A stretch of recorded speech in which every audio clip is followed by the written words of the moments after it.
প্রিয় ছাত্রছাত্রীরা, সোমনাথ একাডেমিতে তোমাদের সবাইকে স্বাগত। রবীন্দ্র মুক্ত বিদ্যালয় থেকে তোমরা যারা মাধ্যমিক পরীক্ষা দিতে চলেছো, তোমরা প্রচুর পরিমাণে কমেন্ট করছো, হোয়াটসঅ্যাপ করছো, কল করছো, স্যার কিভাবে প্রজেক্ট করবো। তো আজকের এই ভিডিওতে থাকছে ইতিহাস প্রজেক্ট। কিভাবে খাতা প্রস্তুত থেকে তৈরি করে প্রজেক্টটা কিভাবে লিখবে, প্রজেক্টের শুরু এবং শেষ কিভাবে করবে, সম্পূর্ণ এই ভিডিওতে থাকবে। কাজে তোমরা ভিডিওটি প্রথম থেকে শেষ অবধি দেখতে থাকো। আমি কিন্তু এর আগে বেঙ্গলি প্রজেক্ট কিভাবে করতে হয় তার একটি ভিডিও আমি দিয়েছি, অবশ্যই তোমরা দেখে নিও।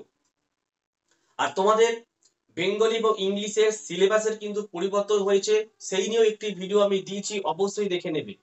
ভালো রেজাল্ট করতে হলে অবশ্যই তোমরা সোমনাথ একাডেমি থেকে 7টা সাবজেক্টের অধ্যায় ভিত্তিক নোট স্বল্প মূল্যে নিজের হোয়াটসঅ্যাপ নাম্বারে যোগাযোগ করে সংগ্রহ করতে পারো। যারা আমাদের কাছ থেকে সরাসরি নোট নেবে তারা কিন্তু পরীক্ষার 1.5 মাস আগে লাস্ট মিনিটের সাজেশন, লাস্ট মিনিটের নোট এবং মডেল সেটের প্রশ্নের উত্তরগুলো সম্পূর্ণ কিন্তু তোমরা ফ্রিতে পেয়ে যাবে। তো চলো আমরা ইতিহাসের প্রজেক্টটি দেখে নিই। আজকের এই ভিডিওতে আমরা ইতিহাস প্রজেক্ট নিয়ে কিন্তু সম্পূর্ণ আলোচনা করব। তো দেখো কীভাবে খাতা তৈরি করতে হয়, খাতার কোথায় কী লিখতে হয় সেটা অবশ্যই আমি বেঙ্গলি প্রজেক্ট দিয়েছি, দেখো এর আগের ভিডিওতে, সেখানে আমি দেখিয়ে দিয়েছি। তাই আজকে খাতাটা কীভাবে তৈরি করতে হবে সেই বিষয়ে আলোচনা করছি না, আমি ডাইরেক্ট ইতিহাস প্রজেক্ট তোমরা কীভাবে করবে সেই বিষয়ে আমি আলোচনা করে দিচ্ছি। দেখো প্রত্যেকটা স্কুলে তোমাদের যে ইতিহাস প্রজেক্ট করতে দেওয়া হয়েছে, কিছু টপিক হয়তো বলে দিয়েছে, হয়তো গৌতম বুদ্ধের জন্ম বিবরণী বা তোমাদের আরও যে সমস্ত চ্যাপ্টারগুলো সেই চ্যাপ্টার থেকে বলেছে এই টপিকের উপর তোমাদের প্রজেক্ট করতে হবে, বা এই পেজ থেকে এই পেজের উপর ভিডিও করতে হবে, প্রজেক্ট করতে হবে। তোমরা দেখে নাও কোন কোন টপিকের উপর প্রজেক্টটা করতে হবে। ঠিক আছে, তো দেখো এখানে সবার প্রথমে তোমরা খাতা তৈরি করছো, তারপরে সূচিপত্র তৈরি করছো, তারপরে তোমরা কীভাবে প্রজেক্ট তৈরি করবে। সবার প্রথমে প্রকল্প কি লিখতে হবে।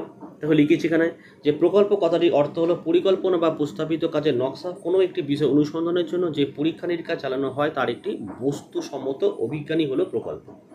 তাহলে প্রকল্পের উদ্দেশ্য লিখছো, আমি যেভাবে লিখেছি এইভাবে লিখবে ইতিহাসের ক্ষেত্রে।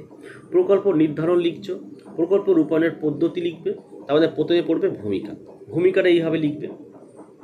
প্রকল্প 1 তোমাদের হয়তো 2-3টে দিল, আমি প্রকল্প 1 দিয়ে বিশ্লেষণটা বলে তোমাদের যে টপিকটা দিয়েছে সেই টপিকটা পুরোটা কিন্তু লিখবে। আমি জাস্ট ছোট করে লিখেছি কারণ যেহেতু তোমাদের দেখাচ্ছি আমি, তাই লৌহ যুগের উপর লিখেছি একটা আমি।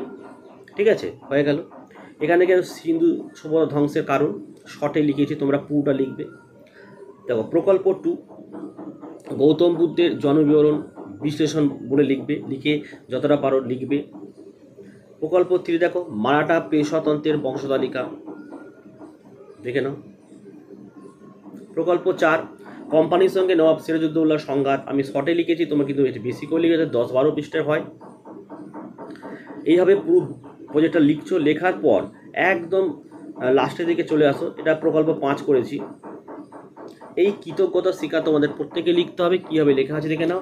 আমি নিজের নাম লিখছো, রবীন্দ্র মুক্ত বিদ্যালয় ছাত্রছাত্রী, আমার রেজিস্ট্রেশন নাম্বার এত, রোল নাম্বার এত, প্রকল্প রূপায়ণের কাজ করতে গিয়ে যার কাছ থেকে অনুপ্রেরণা ও উৎসাহ পেয়েছি এবং যিনি প্রকল্পটি রূপায়ণের ক্ষেত্রে সবসময় তার অকৃপণ সহযোগিতার হাত বাড়িয়ে দিয়েছেন, যার সহযোগিতা ছাড়া এই প্রতিবেদন লেখা সম্ভবপর হতো না, তিনি হলেন আমাদের বিদ্যালয়ের শিক্ষকের নাম, শিক্ষক শিক্ষিকা নাম লিখে দেবে, তার কাছে আমি চিরকৃতজ্ঞ। এছাড়া বিভিন্ন সময় বিভিন্নভাবে আমাকে সাহায্য করেছেন, আমি কৃতজ্ঞতা জানাচ্ছি অন্যান্য শিক্ষক শিক্ষিকা ও আমার পিতামাতাকে ও সহপাঠীদের, যারা প্রত্যক্ষ এটা পরোক্ষভাবে প্রকল্পটি সাহায্য করেছেন। এখানে শিক্ষার্থীর স্বাক্ষর ও তারিখ। এইভাবে তোমরা ইতিহাস প্রজেক্টটি কিন্তু সম্পূর্ণ করতে পারো। ভিডিও ভালো লাগলে অবশ্যই এটি লাইক করে এবং চ্যানেলে নতুন হলে চ্যানেলটাকে সাবস্ক্রাইব করো, পাশে থাকা বেল আইকন প্রেস করে অল নোটিফিকেশনটাকে অন করে দাও, যাতে আমি যখনই কোনো ভিডিও আপলোড করব সবার প্রথম যেন তোমার কাছে পৌঁছে যেত। আজকের ভিডিও আমি এখানে শেষ করলাম, তোমরা প্রত্যেকে ভালো থেকো এবং সুস্থ থেকো।